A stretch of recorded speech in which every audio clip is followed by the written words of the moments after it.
of the face of the Constitution of the Commonwealth of Australia.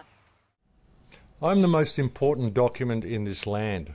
Without me, all other contracts and agreements are worthless bits of paper. Even your money and the deeds to your home are worthless without my protection. Yes, the very fabric of your free Australia society is vitally dependent upon me. Perhaps you have never heard of me, or if you have, the chances are you know little about me. Why? Because there are those living among you who are deadly afraid of me. They have kept me out of your schools and universities for decades, and they fully intend to have me quietly hidden away from you. Why? Because I am the rule of law, the moral law, and not the rule of men. Listen to my story. Although I was born in July 1900, my original ancestor was carved in stone on Mount Sinai 3,500 years ago. Those 10 commandments have remained unchanged throughout the centuries, and not one word will ever be changed. Jesus brought those 10 rules together perfectly in 2 simple commandments in the New Testament. If you love the Lord, your God, and love your neighbour as yourself, then you break no laws. That is the true meaning of those words. You are not under the law unless you break the law. If you do not break the rules of the road, you are not subject to them. Break them, and you are subject to them, and will pay the legal penalty. Those 10 commandments are not oppressive.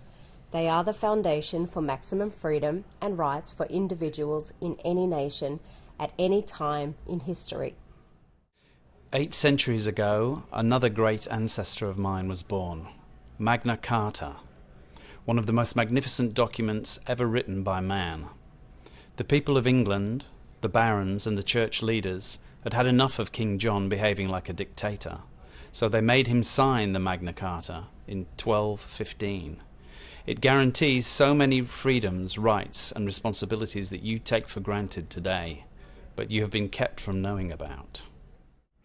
The Magna Carta is common law and is part of me today. It declares no free man shall be taken, indeed imprisoned, either dispossessed or outlawed, or exiled, or in any manner destroyed, except by means of the legal judgment of his own equals. Indeed, the law of the land, common law, his own equals, is a jury of 12 people. A single judge is not an equal, and can never be, because no individual is unbiased. After King John was put in his rightful place, the Habeas Corpus Act was established in 1640 and secured in 1679. It states clearly that no one can be jailed without a proper jury trial. A suspected criminal may be reasonably detained until a jury trial occurs, but a jail sentence cannot be legally ordered because on July the 5th, 1641, Habeas Corpus also abolished the Star Chamber, where a single judge made orders.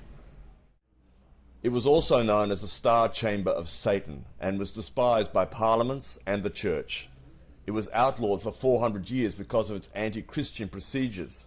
But in 1975, it was re-established in Australia disguised as the family court.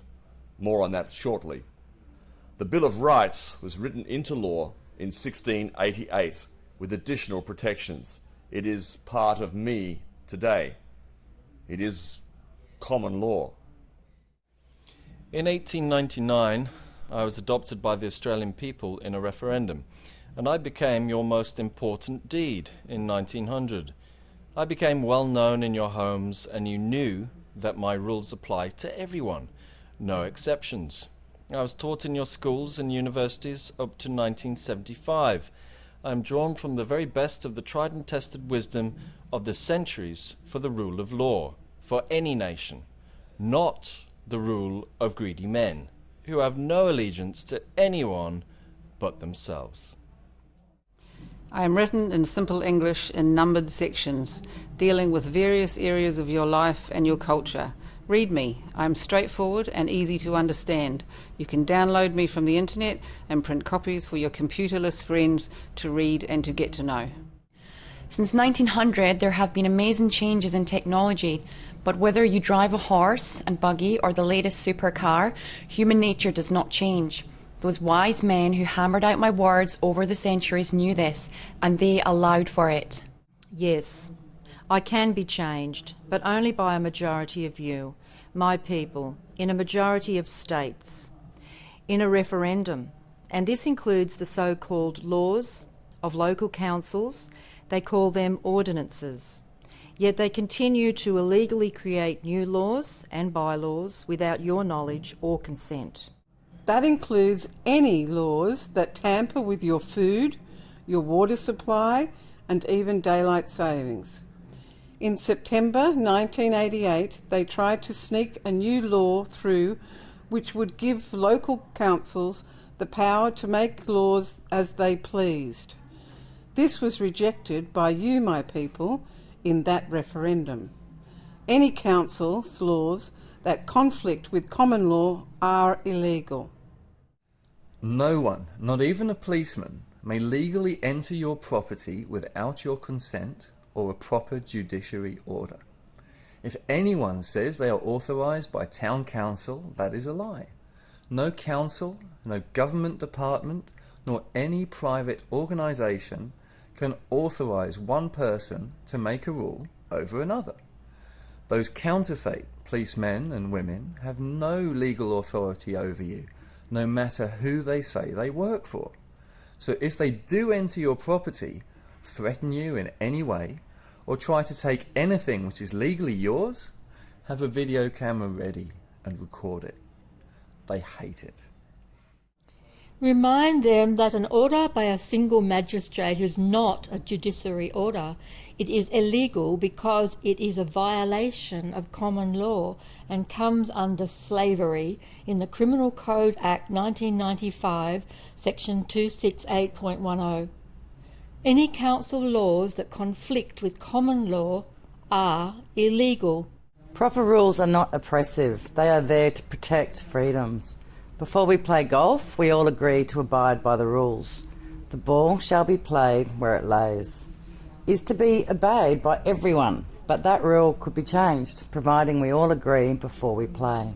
And so it is with me. There have been minor changes that were approved by you, the majority of people in a majority of states, but they were minor issues that gave governments no increase in power. Since 1900, they attempted to get more power over you 46 times, but through national referendum, you rejected 40 of them. Did you know that in 1932, the Tasmanian government tried to abolish itself and hand over control to Canberra? The wise Governor-General said, "You can't do that. You must ask the people first." You, my people, said no, and a government was elected. Did you know that in 1975, your Prime Minister Gough Whitlam attempted to defraud Section 83 regarding the nation's money supply? The wise Governor-General said, "You can't do that. You must ask the people first." You, my people, said no. The Prime Minister was sacked, and you, my people, endorsed the Governor-General's action. You elected a new government with a landslide majority. The wisdom and dignity is within the office of the Governor-General, who acts on behalf of your non-biased umpire, the Sovereign of the Commonwealth, who cannot be bribed. Now you know why wannabe Republicans seek to abolish our Queen, and don't be deceived by judges and solicitors who will try to tell you that I am not valid today. That is a deliberate lie, and the High Court says so. In 1996, the High Court of Australia, the highest court in the land, Section 71, in what is called the Cable Principle, declared that the Commonwealth remains one and indivisible, just as I do, with only one judicial power, not different rules in each state. Did you know that on September 5th, 2006, in that monumental case of Forge versus Australian Securities and Investments, all 7 High Court judges stated unanimously that your Constitution reigns supreme, that's me, and that all other laws and rules are subject to me. So, if any laws conflict with me, they are invalid and illegal. Section 109. When a law of a state is inconsistent with a law of the Commonwealth, the latter shall prevail, and the former shall, to the extent of the inconsistency, be invalid. So you see, my people, that I was hammered out over centuries by wise men who foresaw that evil individuals, organisations, local councils, even governments would try to get around me to fulfil their power lusts and to line their own pockets. So those wise men built safeguards into me, the most important being your absolute right to trial by a proper jury, not by a single judge. A jury is your right in any court, including the evil family court. No judge, no magistrate, nor any individual has any right to dissolve a marriage or make any orders without the free consent of both spouses. Face to face, Section 79 and 80 are very clear. They state in a sense that in any court, the trial or indictment of any offence against any law of the Commonwealth shall be done by jury. Today, your rights to a jury in civil matters are ignored. But if a criminal offence is identified, you have the right to file a private charge via the Melbourne Magistrates Court. And after the Crown authorities have declined to present, then the legal right to apply for a grand jury in the Supreme Court of Victoria now can apply. You have little chance of a jury for civil matters, so it is better to settle out of court and save the so-called legal fees.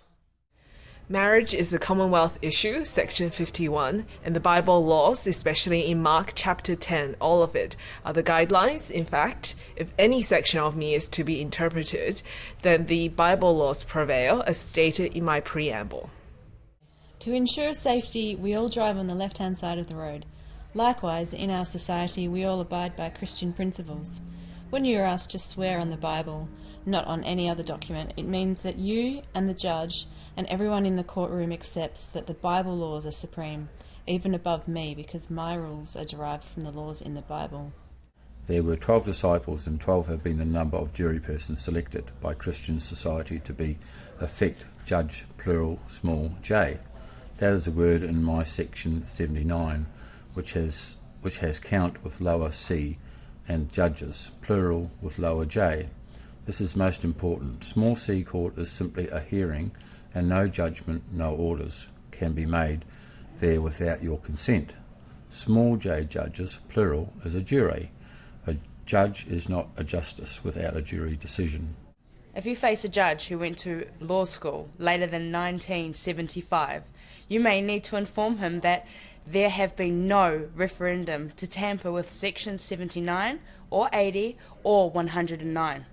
If he disregards your legal right to trial by jury or attempts to dismiss your case, you must challenge the jurisdiction of that court and demand a proper jury of 12. Any order by a single judge, magistrate, registrar or anyone without your consent is invalid and also carries severe penalties against them, as listed in the Crimes Act Section 43 for obstructing the course of justice. Judges and solicitors are deadly afraid of juries and will stop at nothing to keep them out of the courts, even threats of ridiculous fees, and if that doesn't frighten you, they've used force and harassment, off the record of course. What used to be the police service has become the armed police force. However, you are bound to obey orders by a proper policeman, and if his actions are proven to be incorrect in a legal court, then the rule of law will prevail. There are many good police officers who have taken the oath of allegiance. It's at the end of the Constitution on this CD, and they do act morally and responsibly, but they fear the sack and loss of their super if they don't conform and obey orders, legal or otherwise.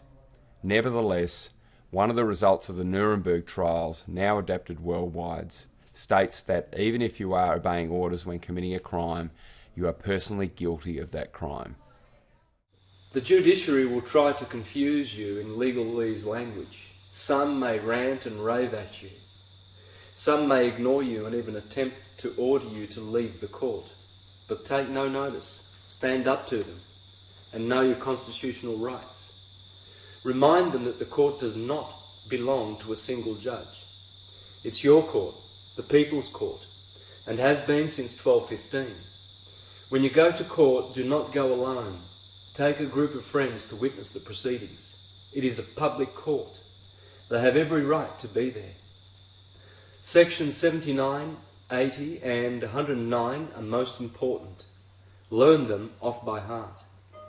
2,000 years ago, the wisest teacher in history challenged the evil judges and lawyers, face to face, in Luke chapter 11, verses 46 and 52 in your New Testament. Look it up.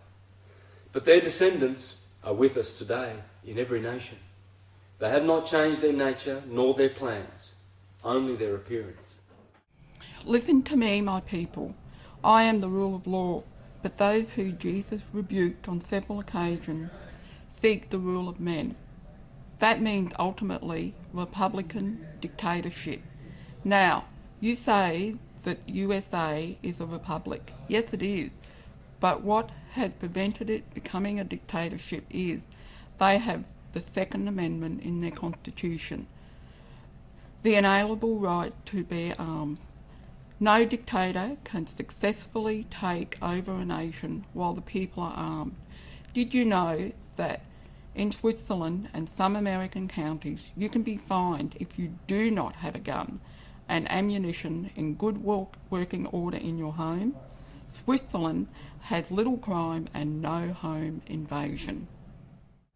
In Australia, there are people promoting the idea of Australia to become a republic, but few, if any, have a clue what kind of republic they want.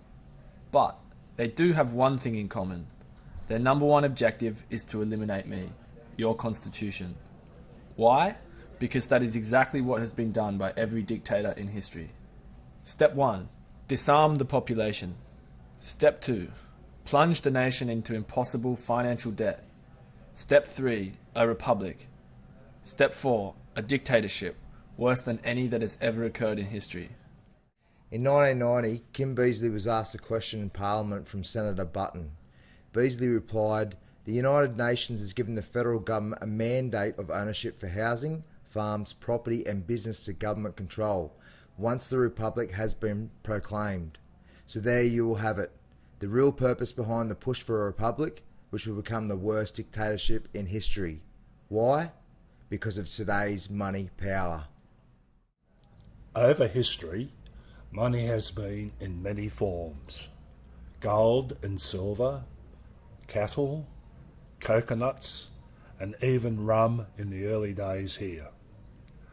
Money is a far superior system to barter, and there is nothing wrong with lending to invest in a productive profit-sharing venture. But to charge interest on created money is the root cause of all economic problems. How ludicrous it would be if a railway organisation employed a printer to print their tickets and the printer says, "Because I created these tickets, I own them and I will lend them to you at face value plus interest." You say, how ridiculous. But it is exactly the way it is today with the money system. Have you ever heard of a train not running because it didn't print enough tickets? Of course not. But that's just as stupid as saying we can't build roads or schools or whatever we need because we lack the money. We have the materials, the man and machine power and the skills to make it happen. So how can you say there's not enough money when in reality money is nothing more than a sophisticated ticket system?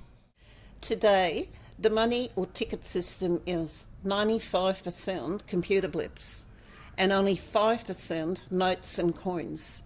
It is created and controlled exclusively by the banks. It is the system which causes your problems, the mathematics.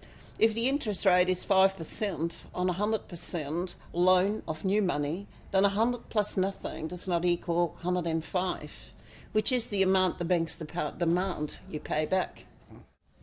The extra 5 is not created, so the nation as a whole can never get out of debt to the banks. It must keep borrowing more to continue. Mayor Michelle Rothschild was from a family of goldsmith moneylenders and said, "Give me control of a nation's money supply and I care not who makes her laws." So how did the Rothschilds become so wealthy?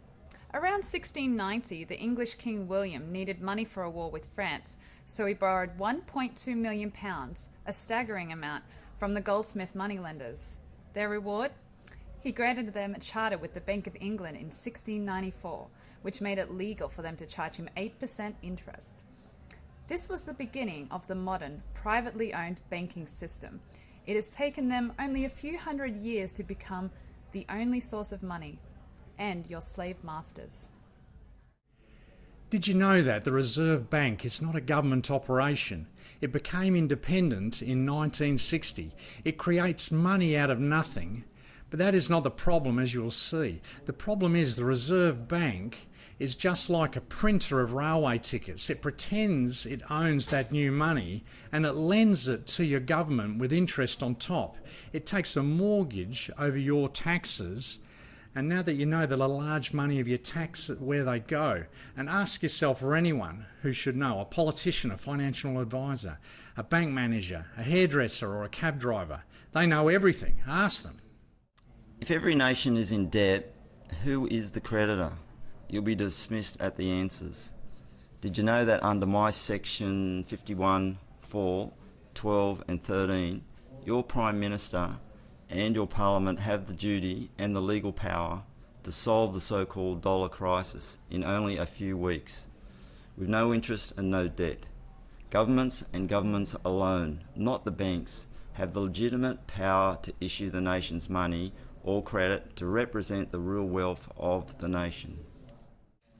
The Nullarbor Railway was built under the rules of Section 51. No interest, no debt. You may ask, it's as simple as that. Why isn't it being done now by either side of politics? Why? Because many rich people and the judiciary benefit from the existing system. They don't want it changed. Did you know that costs orders in today's courts are the greatest fraud ever perpetuated upon you, my unsuspecting people? It's a huge extortion racket. In 1640, Habeas Corpus Act, which is also contained within me, ordained that unless and until a jury trial is held and an event of a judicial nature occurs, no costs are payable by either side in the proceedings, regardless of any direction from any parliament.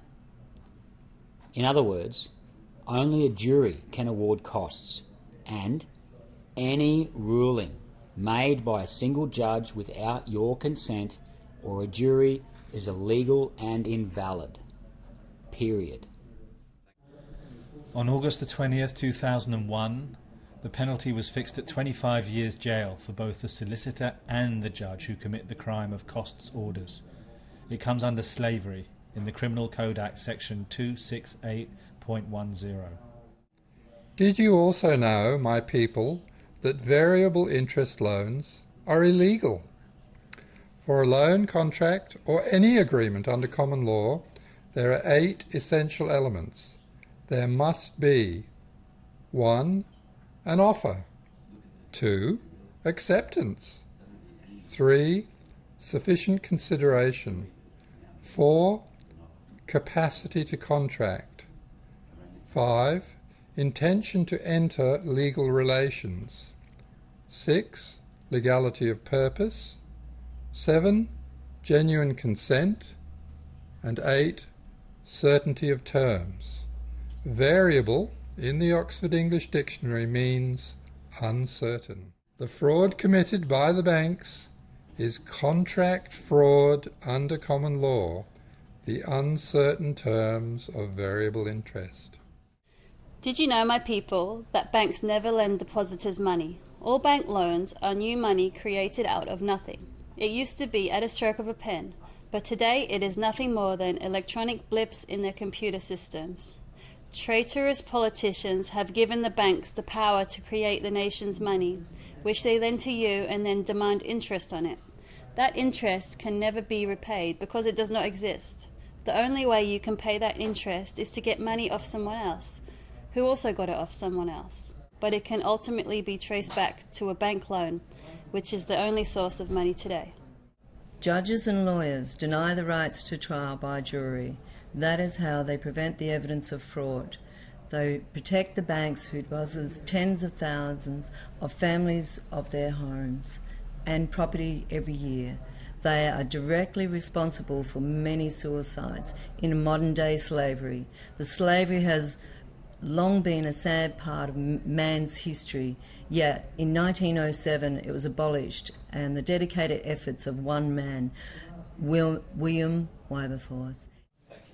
He had no internet, no CDs, no phones, none of the powerful means of communication you have today. He won the victory in the courts and in Parliament, using the very same laws and rights you still have, and he won the battle against formidable and powerful enemies. How did he do it? As a genuine Christian, he had little interest in sanctimonious gatherings, in pews of indifference behind closed doors. Like a true evangelist, he took the message out to the people, and he knew that a jury of 12 who genuinely pray, so help me God, is the most powerful weapon against tyranny, fraud and corruption that you have. This is practical Christianity in action. Slavery has been around a long time. It was abolished by the power of God, not by a flash of lightning miracle, but through informed jurors. But did you know that juries also have the power to overrule and abolish bad laws? Yes, and that includes most of the rules found in an insidious document used by the lawyers and judges today. It's called Uniform Civil Procedure Rules. It is an illegal act passed by traitorous politicians without a referendum and ignored by apathetic churchmen. Most of it will be thrown out immediately if exposed to an informed jury. It was dreamed up by solicitors and judges for their own financial gain. They ignore me completely, and most of their 600 or so rules are in direct conflict with both my Sector 109 and Section 15A of the Act's Interpretation Act, and yet they are continually changing their rules. That evil document is based on the lie that a single judge can make orders without your consent or without a jury, just like Big Bad John, King John, in Section 109. When a law of a state is inconsistent with a law of the Commonwealth, the latter shall prevail, and the former shall to the extent of the inconsistency be invalid. Remember Sections 79 and 80 regarding single judges and juries? Now do you understand why they're so afraid of me and juries? Your slavery today is not with whips and chains. It's much more subtle. It's crept up on you, especially over the last 50 years. You say slavery? What slavery? Then why are you going to pay over $1 million for your $300,000 home? Who gets the extra $700,000? Why do you pay up to half your income in taxes? If you don't pay, they'll fine you or jail you. And you say you're not a slave? Please don't say that all your taxes are used to run the country. A major chunk of your tax tribute is to pay the interest on government debts to the bank. Did you know that in 1920 taxation was only 2.5%? And you are slaves today to public debt, inflation, bankruptcies, which can result in suicides and foreclosures on your home and small business. How would you like to buy your $300,000 home under a proper money system? The $300,000 is made up of raw materials and human effort, nothing else. Under a proper system, your home loan is really credit granted to you for your future and production. That is your ability to repay. Regardless of who prints the money, tickets or electronic blips in a computer, be it government or even a bank operating legally, your new home represents an increase in the national wealth, namely one house. But there is one extra human effort to include. That is the bookkeeping for that new money. Suppose you make 300 payments, so someone has to do 300 bits of work. Allow them $50 per payment, and that's a total of 300 times 50 equals 15,000. So the total cost of your home should be not $1 more than $315,000, and that is the amount to be created. And yet you agree to repay it at $1,050 per month for 300 months equals 25 years. Listen carefully. Under that proper system, there would be zero inflation. But under the current interest system, you must repay over $1 million. That, my people, is the source of all inflation, and that is your slavery. You can thus defeat modern slavery by firstly reclaiming the courts. They belong to you, my people. Read my chapter 3 for the administration of justice. Don't be deceived by judges and solicitors who will try and tell you that I am not valid today. The High Court says they are lying. when you play your part to make sure this video clip is widely distributed, there will be vicious reaction when you start taking banks and solicitors to court in thousands of actions for their fraud. That is, variable interest and costs orders. You can go back 6 years. Now, they will argue that if every trial is going to be by jury, then the courts would be jammed. So not so. Did you know that when a jury trial is actually granted, that over 90% are settled out of court before they go to trial? It is solicitors who encourage the ongoing court actions. They grow fat off their incestuous system. Now you know why they desperately protect each other against anyone exposing their crimes and their fraud. It's been well known that for many years there has been much abuse of the law by judges, solicitors in the Federal Magistrate Court, and it was starting to be exposed. No wonder they were anxious to abolish that court on the 5th of April 2009. Their story was that it was uneconomic. Yeah, right. Nevertheless, you can expect a lot of lies and attacks against this video clip from the media. They will lie, they will distort the facts, and they will rubbish any reform as printing press money, wild inflation or whatever. Of course, notes and coins are made on printing presses. They don't grow on trees.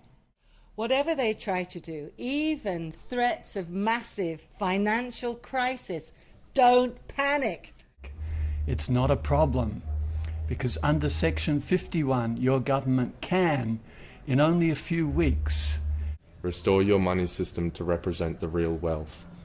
Your farms, your minerals, your homes, your transport systems, and much else. Generally, politicians are not held in the highest esteem, but they too have mortgages and children trying to buy a home or get a job. When they get to understand the solution and forget the party politics, they have access to honest experts who know how to fix the money system legally, morally, and efficiently. Governments do not have to go cap in hand to banks for finance to build roads, hospitals, or whatever.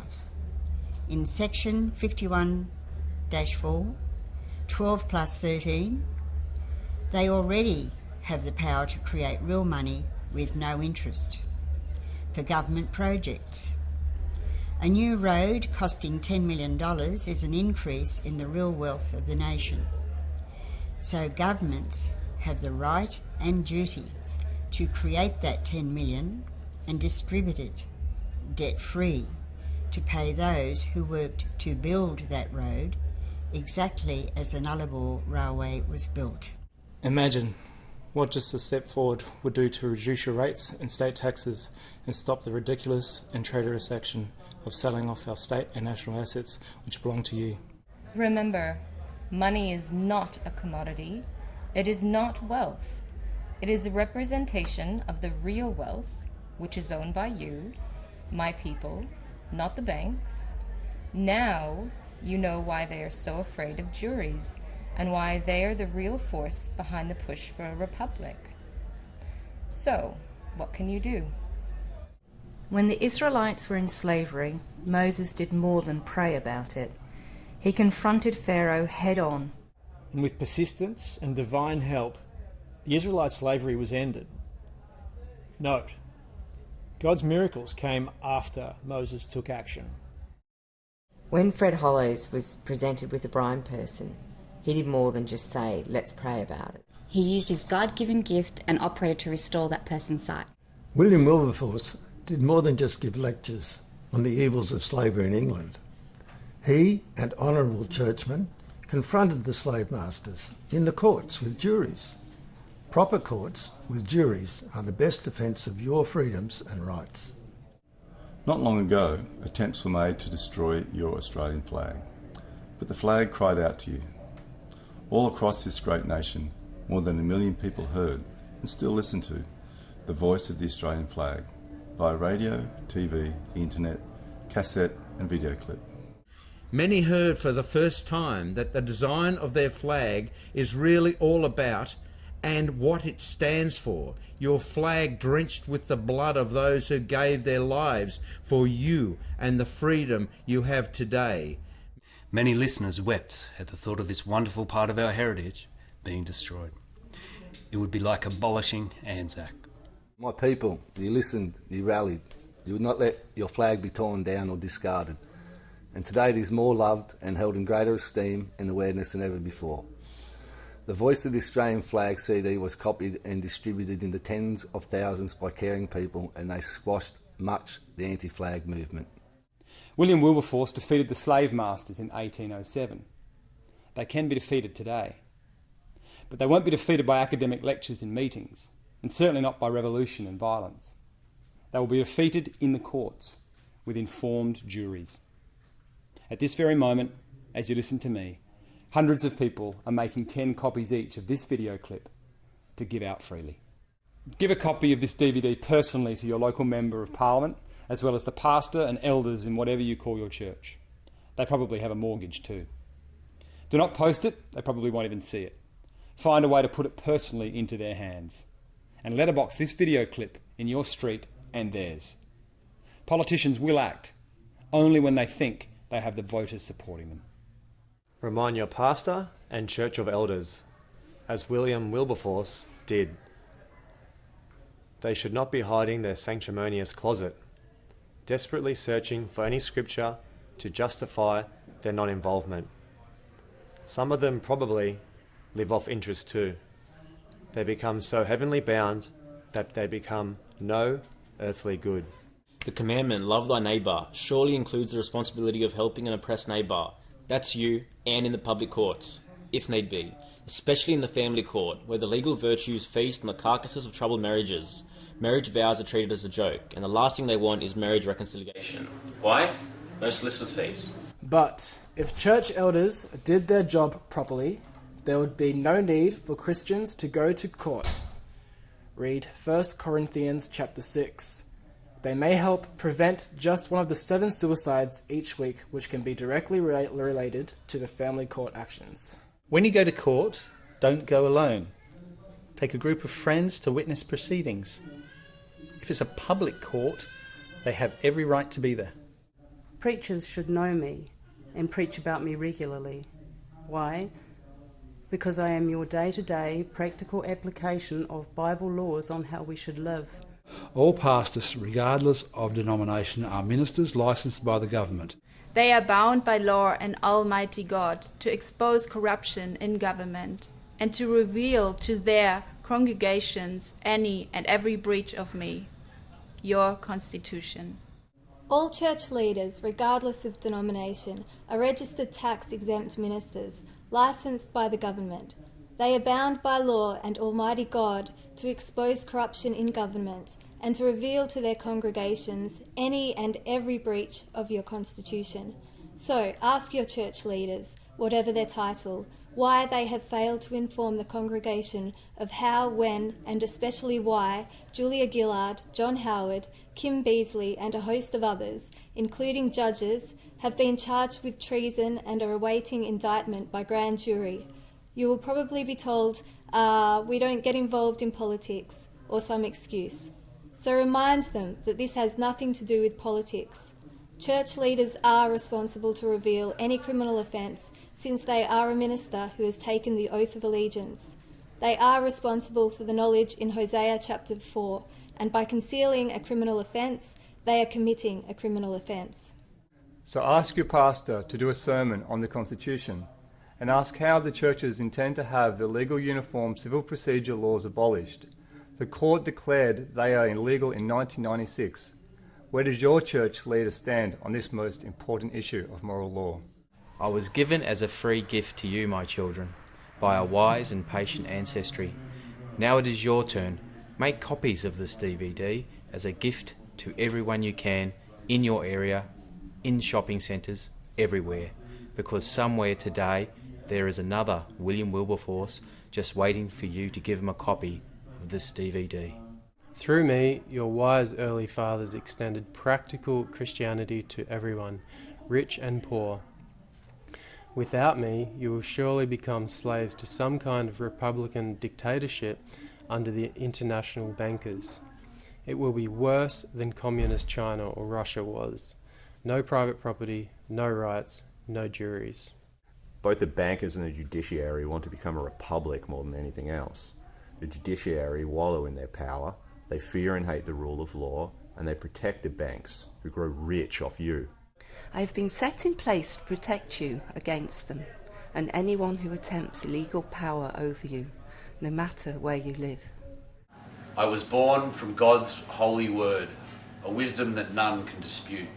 I am 135 wisely written instructions for the protection of your rights and freedoms. Know me well and teach your children. Cast me aside and they will never forgive you. I can guide you, advise you and protect you. But there's one thing I cannot do for you. I cannot multiply myself.